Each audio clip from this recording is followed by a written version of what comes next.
Danny Quinn never thought she'd end up zip-tied to a chair in an underground casino in Gangnam, staring down two identical faces that looked like they were deciding whether to kill her or keep her for themselves. And when she found herself falling in love with the two dangerous brothers who ruled Seoul's criminal underworld, she realized that stolen money was the least of her problems.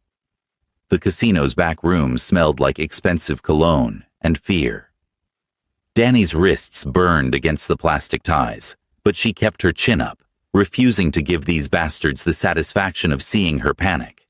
She'd hacked the wrong bank account. 2 million won. She thought it belonged to some corrupt CEO. Turns out, it belonged to the Kang crime family. Stupid. So incredibly stupid. The door opened. A man walked in, all sharp lines and expensive black suit. His face could have been carved from ice.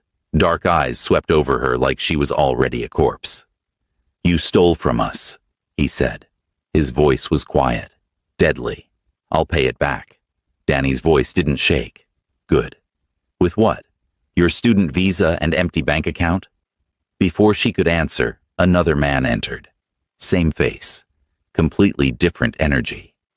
This one actually smiled as he pulled out a chair, sat down across from her, and produced a knife. Danny's heart stopped, but he just cut her zip ties.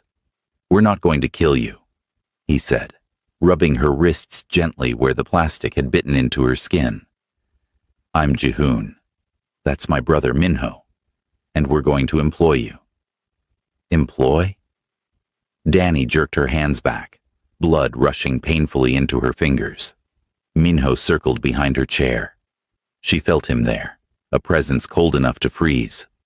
"You're skilled, talented even. We need someone with your capabilities. And if I say no?" Jihoon's smile never wavered, but something flickered in his eyes. He pulled out his phone, turned it toward her. On the screen was a photo of her little sister, Zoe, walking out of her therapy clinic in London. Danny's blood turned to ice. 1 year, Jihoon said softly. "Work for us for 1 year. Use your skills. After that, your debt is cleared. You walk away. Your sister stays safe." "And if I refuse?" Minho leaned down, his breath warm against her ear. "Then your sister's therapist gets a very unfortunate visit. We hear trauma patients are so fragile." The monster who'd taken Zoe 3 years ago had already broken her sister once. Danny had spent every day since learning to hack, to fight, to be strong enough to protect the people she loved. And she'd failed. The kidnappers released Zoe eventually, but the damage was done. Zoe barely slept, couldn't be in crowds, jumped at loud noises. Danny would die before she let anyone hurt her sister again. She looked at Jihoon, then tilted her head back to glare at Minho. "Where do I sign?" If you're loving this dark romance already, hit that subscribe button. This story is about to get intense, and you won't want to miss what happens next. Trust me. They moved her that night. A penthouse in Gangnam with floor-to-ceiling windows that made Seoul look like a carpet of stars. Expensive, soulless, beautiful in a way that made Danny's skin crawl. "Your room is here," Jihoon said, opening a door to a space bigger than her entire apartment back home. King-sized bed, ensuite bathroom, a desk with 3 monitors already set up. "Convenient that it's between both of yours," Danny muttered, noticing the 2 other doors flanking hers. Minho appeared in the hallway, jacket off, sleeves rolled up. Very convenient. The way he said it made heat crawl up her neck. She hated him already. Jihoon handed her a phone. "Your new number. The only contacts in it are me and Minho. You don't call anyone else. You don't message anyone else. So I'm a prisoner." "You're protected," Minho corrected. "There's a difference." "Doesn't feel like it." He stepped closer, and God, he was tall, broad. The kind of man who looked like he could break someone in half and wouldn't lose sleep over it. "You have 3 rules. Don't leave without permission. Don't contact the outside world. Complete every job we give you. Break them, and we'll remind you what happens to people who cross the Kang family. Danny held his stare, even though her heart was trying to punch through her ribs. And the fourth rule? His eyes narrowed. There is no fourth rule. Sure there is. Stay out of your personal business, right? Don't ask questions. Don't get curious. She smiled, sharp and bitter. Don't forget I'm just a tool you're using. Something flickered across Minho's face. Surprise, maybe, or respect. Hard to tell with all that ice.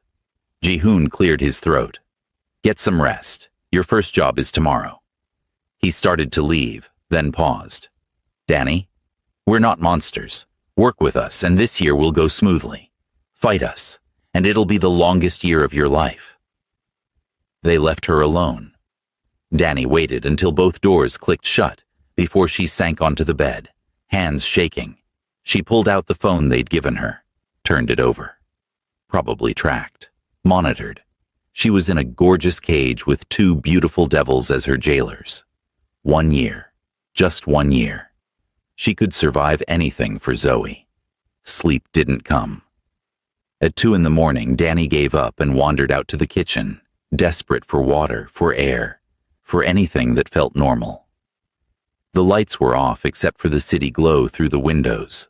Someone sat at the kitchen island in the dark, drinking what looked like whiskey. Minho. Of course. Can't sleep? His voice came from the shadows. Can you? No. Danny moved carefully to the sink, poured herself water. Her hands were steadier now. Good. She refused to be weak in front of him. You're not what I expected, Minho said. What did you expect? Someone who'd cry and beg? Yes. At least he was honest. Danny turned, leaned against the counter. In the darkness, she could barely see his face, just the outline of him. Dangerous, coiled. Sorry to disappoint. You didn't. He poured another measure of whiskey, then slid a second glass toward her. An offering. She shouldn't, but she did. The liquor burned going down, warmth spreading through her chest. They stood in silence. The city hummed below them. Why did you steal from us? Minho asked finally. I didn't know it was you. I thought it was some corrupt businessman's account. And that makes it okay? I needed the money. For? None of your business. His jaw tightened. Everything about you is my business now. For 1 year. Then I'm gone. And you'll forget I existed.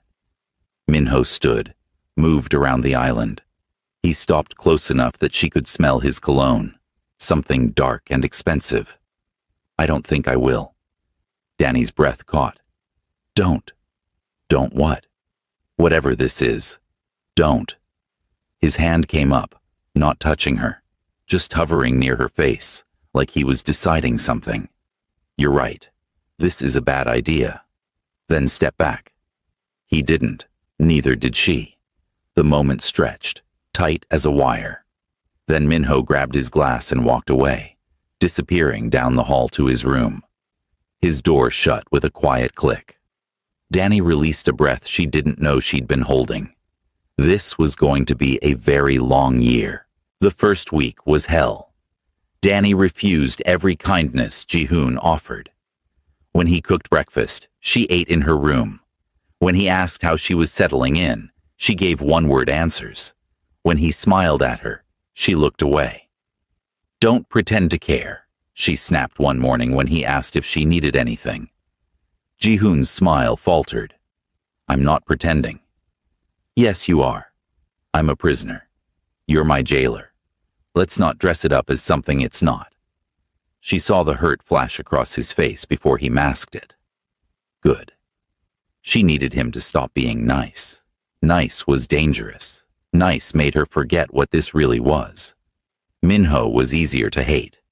He barely spoke to her, just gave orders and expected obedience. But Danny challenged him at every turn. Complete this job by tonight, he'd say. Or what? Or you'll regret it. You don't scare me, she'd lie, meeting his cold stare with her own fire.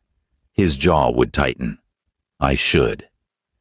but he never followed through on the threats. Just walked away, leaving her confused and angry. On day 4, she tried to escape. Picked the lock on her door at 3 a.m., made it to the elevator before Minho appeared from the shadows, like a ghost. Going somewhere? His voice was ice. Her heart hammered. I need air.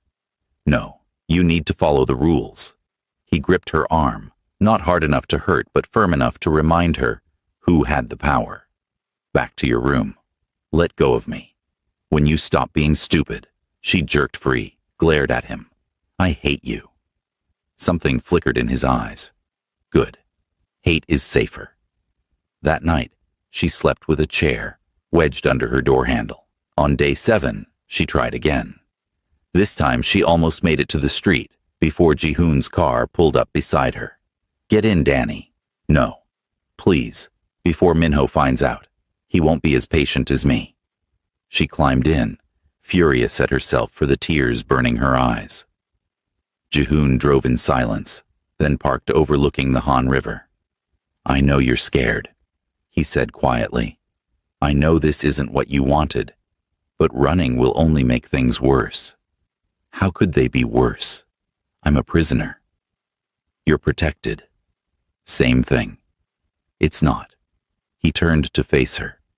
Danny, there are people who'd kill to get information about our operations. If they found you out there alone, unprotected. He shook his head. I can't let that happen. You mean you won't lose your leverage over me? Pain crossed his features. Is that really what you think? That you're just leverage? What else would I be? He opened his mouth, closed it, then drove her home in silence. One night during her second week, Minho caught her trying to hack their system, attempting to erase her digital footprint so she could disappear properly. She didn't hear him enter her room, didn't realize he was there until his hand slammed her laptop shut. Stupid, he said coldly. You think I didn't account for that? Danny shot to her feet. I hate you.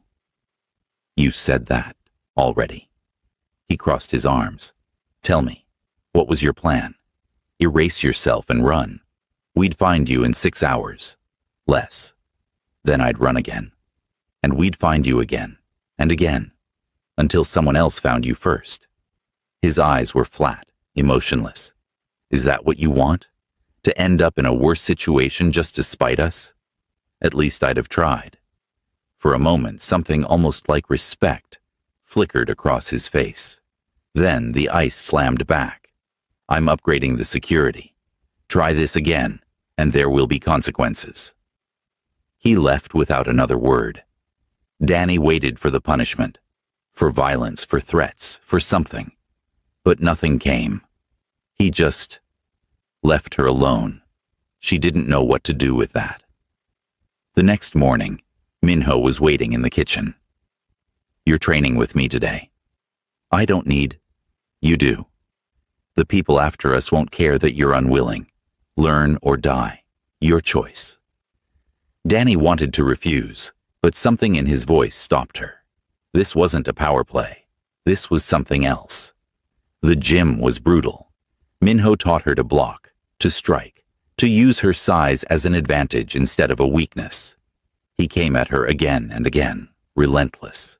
She didn't speak, didn't acknowledge his instructions except to follow them. Silent, angry compliance. You're holding back, he said after an hour. I'm tired. You're scared. Of hurting me or yourself, I don't know which, but fear will get you killed. He moved into position again. Stop thinking. Just react. She tried, failed, tried again. By the end, she was bruised, exhausted, and still refusing to meet his eyes. Tomorrow. Same time, he said, and walked away. Meanwhile, Ji-hoon kept trying. He attempted to cook Nigerian food, produced something that looked like jollof rice, but tasted like a confused kimchi experiment. Danny took one bite and couldn't help it. She laughed. Actually laughed. Ji-hoon's whole face lit up. There it is.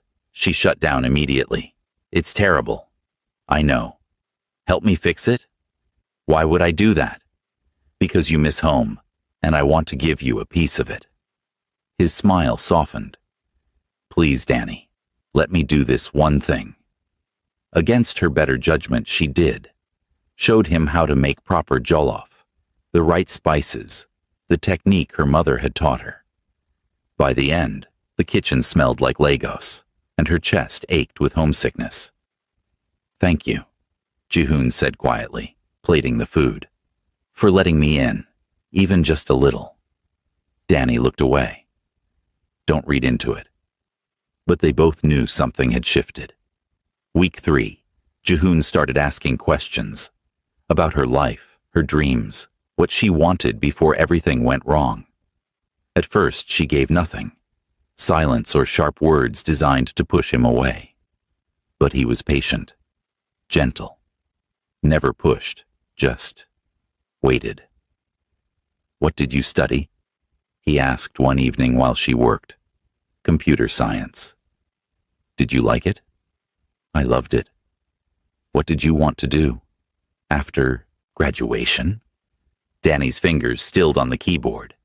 No one had asked her that in 3 years. I wanted to work in cybersecurity, protect people from hackers.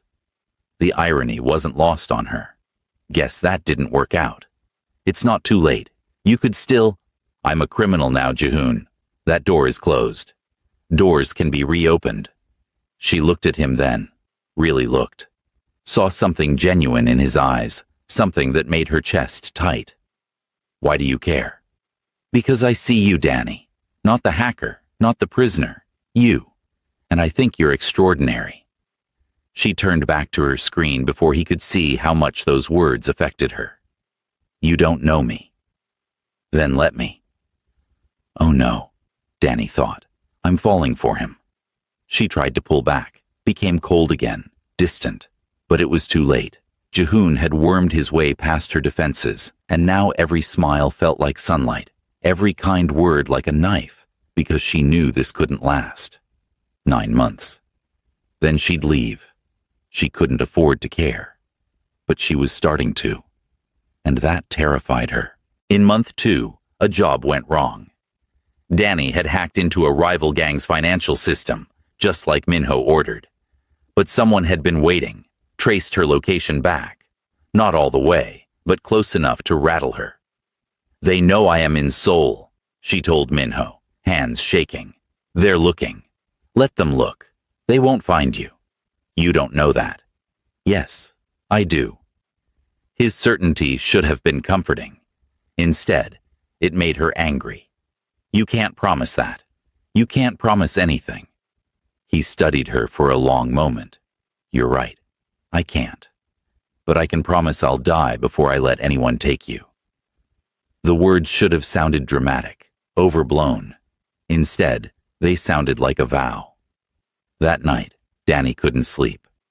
At 2 a.m., she found herself on the balcony, staring at Seoul's glittering lights, trying to calm her racing heart. She didn't hear Minho approach until she felt weight settle over her shoulders. His jacket, still warm from his body. He stood beside her, silent, solid, just there. Minutes passed, maybe hours. Finally, he spoke. You handled it well today, Minho said quietly. Better than some of my men. Is that a compliment? Don't get used to it. But there was the tiniest curve to his mouth. Not quite a smile, but close. Danny's traitorous heart flipped. No, she thought desperately. Not him too. Anyone but him. Why don't you sleep? She asked, deflecting. Nightmares. The honesty surprised her. About what? Things I've done, things I've seen, things I couldn't stop. He lit a cigarette, offered her one. She declined. You. My sister. The day she was taken. Danny wrapped his jacket tighter around herself. I replay it constantly, wondering what I could have done differently. You were 20, a kid yourself, old enough to protect her. No one's old enough for that kind of trauma. Minho exhaled smoke into the night air. But you're still trying to protect her. That's why you're here. That's the only reason I'm here. He glanced at her, something unreadable in his eyes. Is it? Before she could answer, he stubbed out his cigarette and went inside, leaving her alone with the city and her confusion. A week later, Jihoon left for a business trip to Busan. 3 days. Behave while I'm gone, he told Danny with a smile. When do I not behave? Should I make a list? Despite herself, she almost smiled.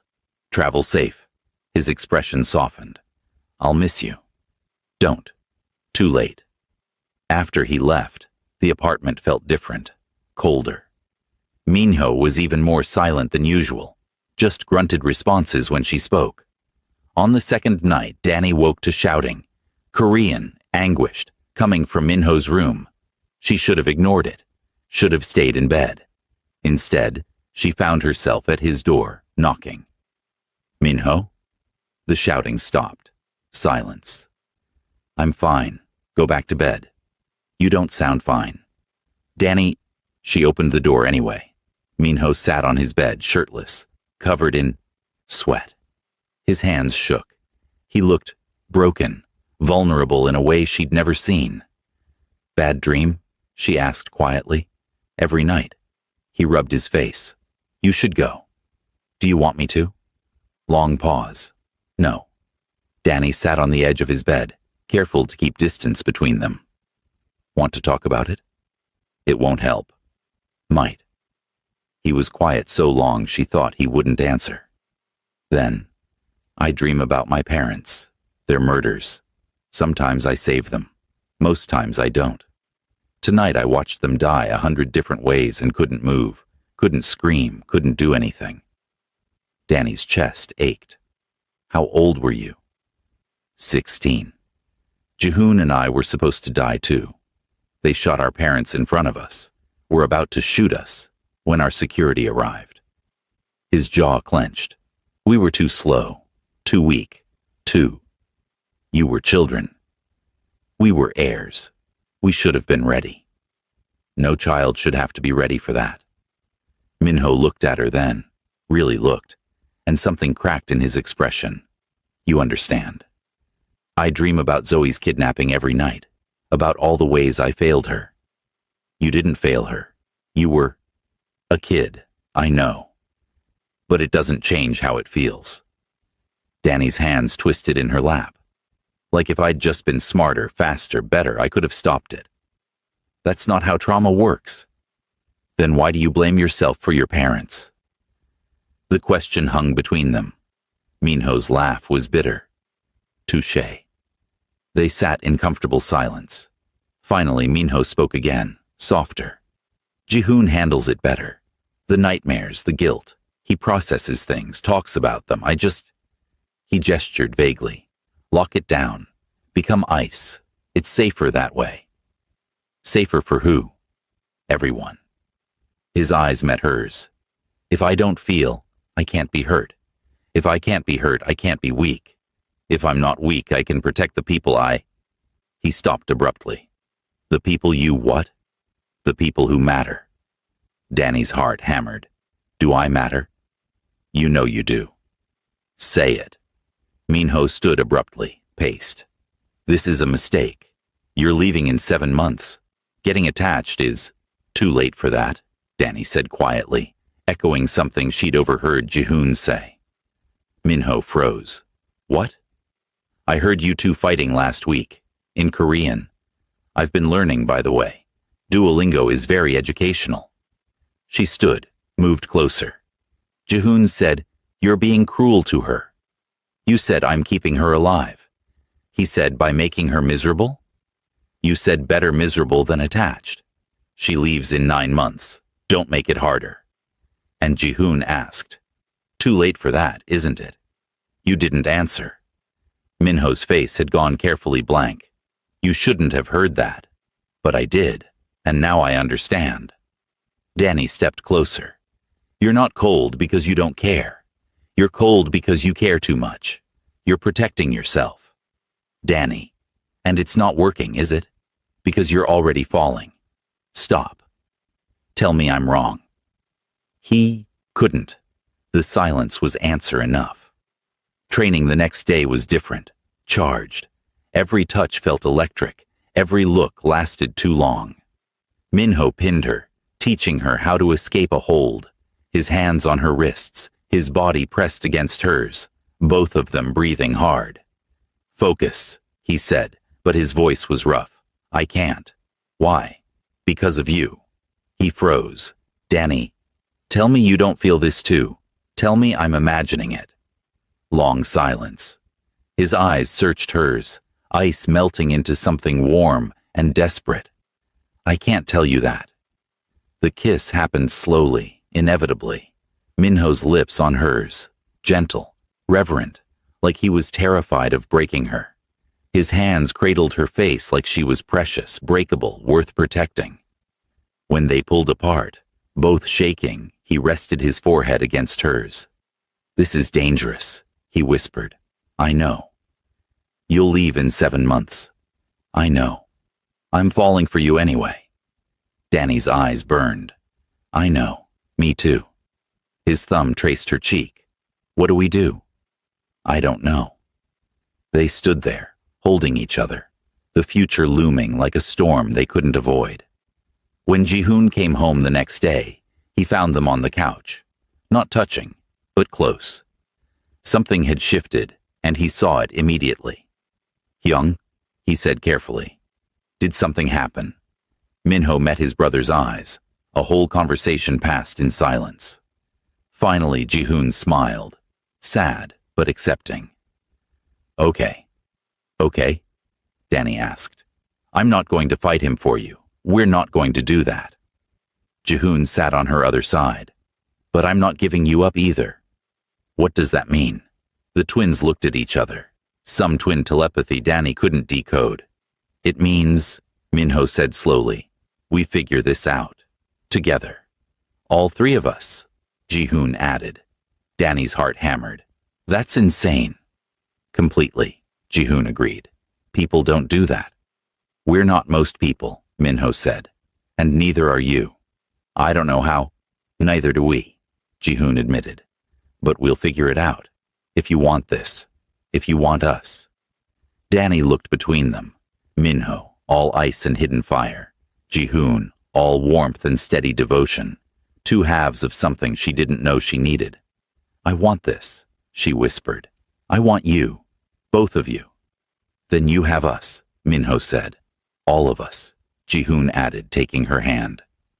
For the first time since this nightmare began, Danny felt something like hope. If you're hooked on this story, drop a comment below. Let me know which twin you're rooting for, or are you team both? And don't forget to share this with someone who loves a good forbidden romance. The next few months were a study in impossible things working anyway. They didn't have a blueprint for this.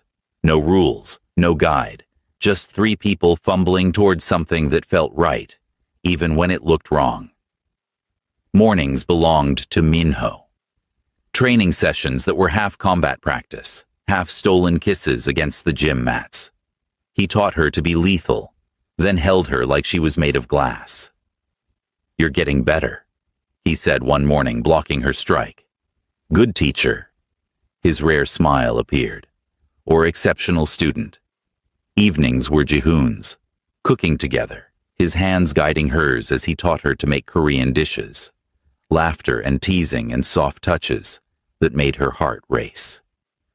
"You're burning the garlic," he murmured in her ear. "You're distracting me." "That's the point." He kissed her neck, and she forgot about the garlic entirely. Nights were theirs. All 3 of them tangled on the couch, watching movies Danny picked. Minho's arm around her shoulders, Jihoon's head in her lap, her fingers running through his hair. It shouldn't have worked. By every logical measure, it was doomed. But it did work. Somehow, impossibly, it did. Month 5. The jobs got harder, more dangerous. Danny was no longer just hacking bank accounts. She was dismantling security systems, rerouting shipments, exposing corruption in high places. "You're invaluable," Jihoon told her one night. The families noticed. "Is that good or bad?" "Good. You're not just our hacker anymore." You're our partner. Minho added, some of the men have started calling you Agwang, the queen. Danny's eyebrows shot up. That's ridiculous. That's respect, Minho corrected. Don't dismiss it. But respect came with visibility, and visibility came with danger. The Cheongsu gang made their move on a Tuesday. Danny was in a cafe, meeting a contact for information. Simple job. Should have been safe. Should have been. She didn't see them coming until a hand clamped over her mouth and something sharp pressed against her ribs. Scream and I'll gut you here, a voice hissed in Korean. Kang's little pet is coming with us.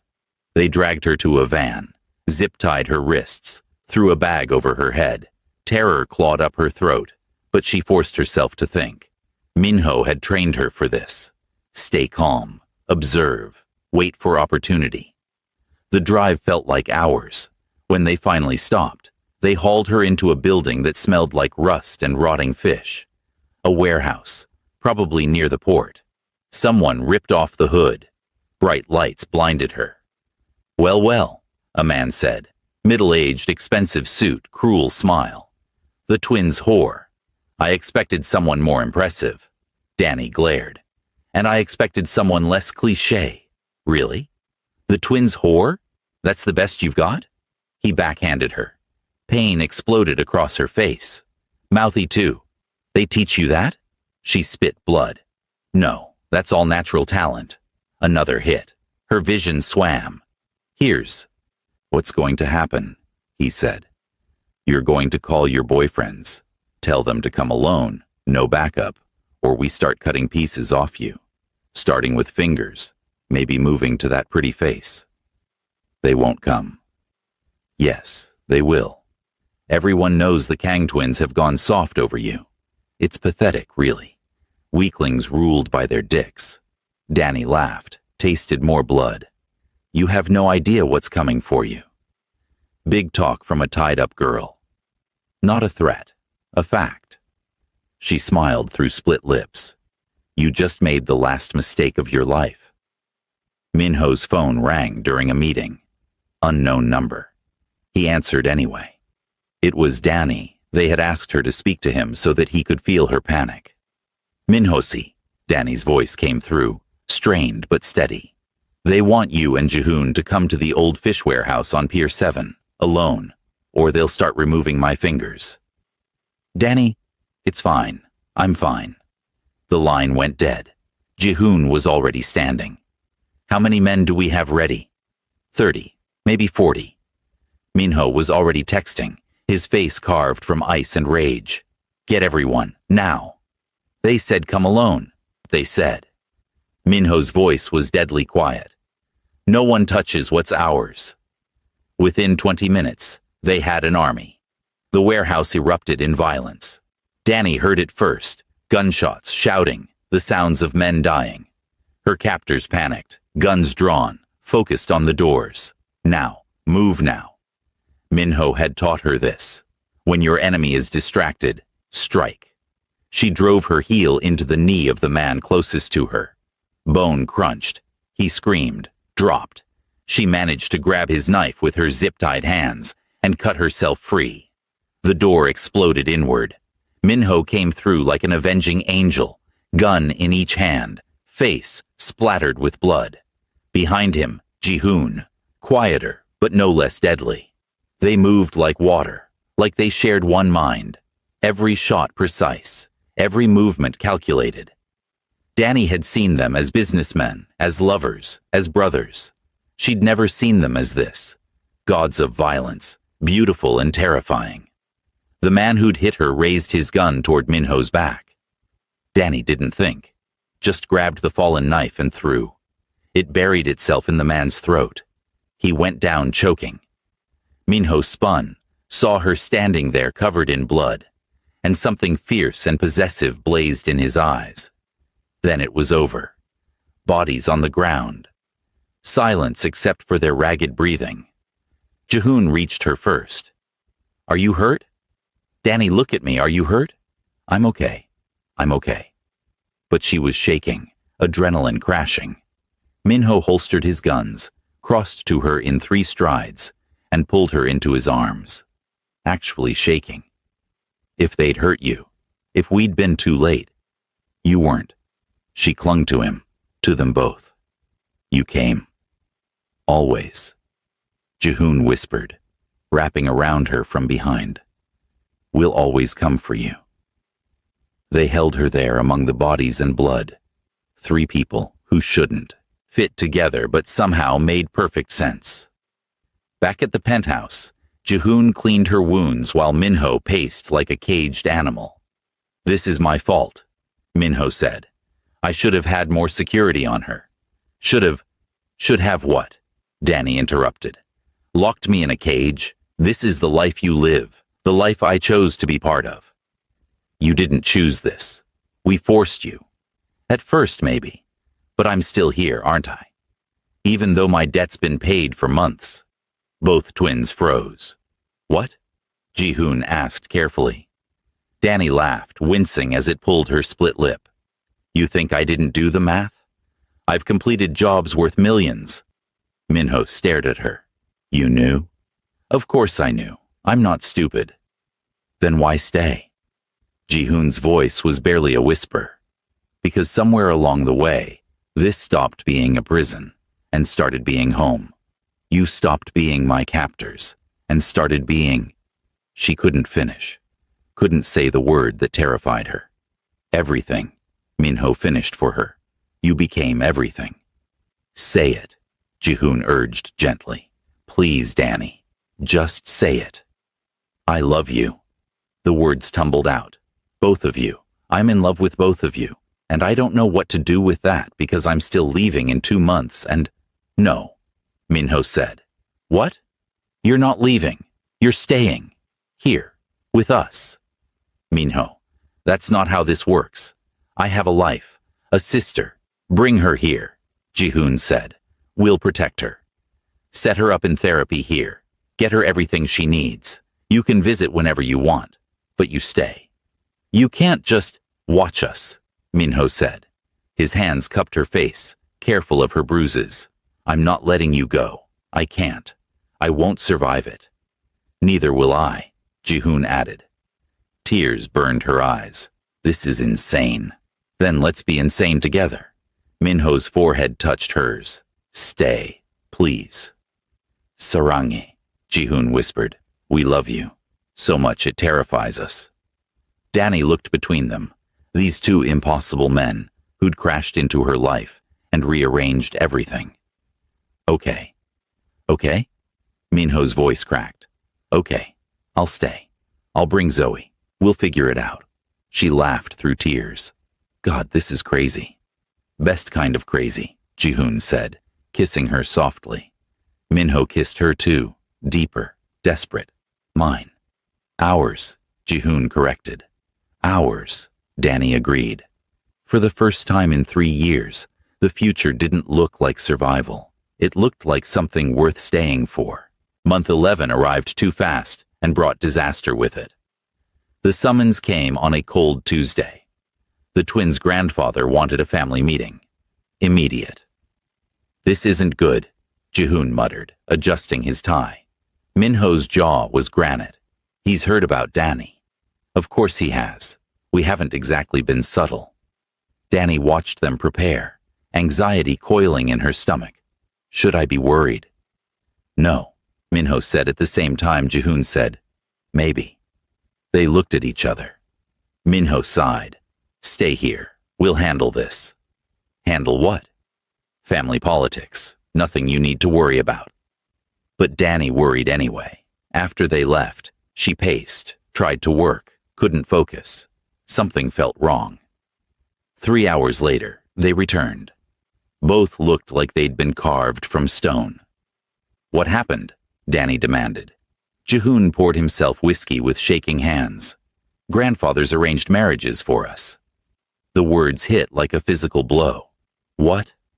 Strategic alliances, Minho said flatly. Me to a Japanese Yakuza princess. Jihoon to a politician's daughter. The contracts are already drawn. But you can refuse? We did. He's calling a family council vote. If the elders side with him, we're removed as heads of the family. Our cousin Taejun takes over. Danny's heart stuttered. Can he do that? He can try. Minho's voice was ice. The vote is in 2 weeks. What will you lose? Jihoon met her eyes. The family name, most of our network, some of our men, a significant portion of our power. But not everything, Minho added. We keep our personal wealth, our skills, our reputation, and the men truly loyal to us will follow. So you'd be starting over. More or less. The weight of it crashed over Danny. They were willing to lose everything. For her. That night she couldn't sleep. She crept down the hall, heard voices from Minho's office, the twins, arguing in Korean. She pressed against the wall, listening. Brother, you're being reckless, Jihoon's voice. I don't care. I'm not marrying some stranger when... Minho's voice. When what? When we have Danny? She's leaving in a month anyway. She doesn't have to leave. She does. This life, this world, it's too dangerous. She almost died, Minho. She deserves better than us. She deserves to choose. Silence. Then Jihoon, quieter. What if she chooses to leave to protect us? What if she thinks we're better off without her? Then we convince her otherwise. How? By destroying our family for her? By starting a war? She'll never forgive herself for that. More silence. We're fucked either way, Minho said finally. Lose her or lose everything else. There has to be another option. Like what? I don't know. But we always find a way. We have to. Danny pulled back, heart shattering. They were willing to fracture their family, rebuild from nothing, all because of her. She couldn't let that happen. The next day, while the twins were meeting with their team, Danny sat at her desk and wrote 2 letters. Hands shaking, tears falling, words that ripped her apart. To Minho, you once told me you protect what's yours, but I'm not a possession to fight over. I'm a person who loves you too much to watch you go to war with your family, because of me. You've given me so much. Safety, purpose, love. Let me give you this. Space to choose your future without me clouding it. Don't burn bridges you might need. I'll be okay. I survived before you. I'll survive after. I love you. To Jihoon, you taught me that love isn't about grand gestures. It's about small, consistent choices. So I'm making a choice. I'm choosing your happiness over my own, even if that happiness doesn't include me. You and Minho have something rare, a bond, an empire, a legacy. Don't let me be the thing that destroys it. You'd regret it eventually, and I couldn't live with being your regret. I love you always. She left the letters on their beds, packed 1 bag, called a cab. Incheon Airport was an hour away. Her flight to London left in 3. She'd be gone before they even knew she'd left. Minho found his letter first. Jihoon! His roar echoed through the penthouse. Jihoon! They met in the hallway, both holding letters, both looking devastated. She thinks we'd regret her. Minho's voice cracked. She's trying to protect us, like we've been protecting her. Stupid, self-sacrificing. Minho crushed the letter. When did she leave? Jihoon checked his phone. Security log says 40 minutes ago. Cab to the airport. She has a 3-hour head start. Then we move now. Jihoon was already calling. Get everyone. Every man who'd follow us. We're going to the airport. We can't just... Watch me. 30 men. That's how many showed up within 20 minutes. The core team. The ones who'd been loyal since the beginning. The ones who'd grown to love Danny's sharp wit and fierce heart. She's running, Minho told them. Trying to save us from ourselves. Who's coming? Every hand went up. Let's go get our queen, Jihoon said. They moved like a small army through Seoul, cars racing toward Incheon, sirens and traffic be damned. Minho's phone rang, their lawyer. The elders met early, the man said. We presented your counter-proposal. And they're considering it. legitimizing operations, brokering alternative alliances, keeping Danny as chief technology officer instead of a romantic partner publicly until the transition is complete. Most are on board. A few needed persuasion. Did they get it? They did. Minho exhaled. So we keep everything? Everything that matters. You'll have to be discreet about the relationship for 2, maybe 3 years. But yes, you keep the empire, the family, and the girl, if you can catch her. We'll catch her. Danny stood at gate 23, boarding pass in hand. The call for her flight echoed through the terminal. This was it. The end. She was doing the right thing. She knew she was. So why did it feel like dying? Danny. She spun. Minho and Ji-hoon burst through the crowd. 30 men fanned out behind them like an honor guard. People scattered, stared, pulled out phones. Danny's heart stopped. What are you doing here? The vote is in 3 days. We already made our choice, Ji-hoon said, breathless. You, Minho added. But the family. We spoke to the elders, made a counter-proposal. Ji-hoon smiled. We negotiated. You negotiated. Minho reached her first, cupped her face. You think we'd throw away decades of strategy for pride? We're smarter than that. We found a third option, Ji-hoon said. We always find a third option. Tears streamed down Danny's face. But you said you'd choose me. We did. And we chose our future, our family, our work. Minho's thumb wiped her tears. Because guess what? You're part of all of that now. You don't have to be the reason we lose everything, Ji-hoon added. You can be the reason we build everything. The elders agreed to this? Minho's smile was dangerous. Most of them, the ones who didn't, were persuaded. It's not perfect, Ji-hoon admitted. We can't take you to family events yet. Can't post couple photos. Have to pretend you're just our business partner in public. But behind closed doors, Minho's voice dropped. You're ours, completely. And in 2 years, when the transition is done, Ji-hoon grinned. We're putting a ring on that finger and daring anyone to say something. Danny laughed through tears. A ring? Singular? You'll have 2. Obviously. Minho pulled her close. She dropped her bag, threw herself at them. They caught her, held her between them, their team cheering and whistling behind them. You really found a way, Danny whispered. For you? Ji-hoon kissed her temple. We'd find 1,000 ways. Now come home, Minho said. We have an empire to run. Together.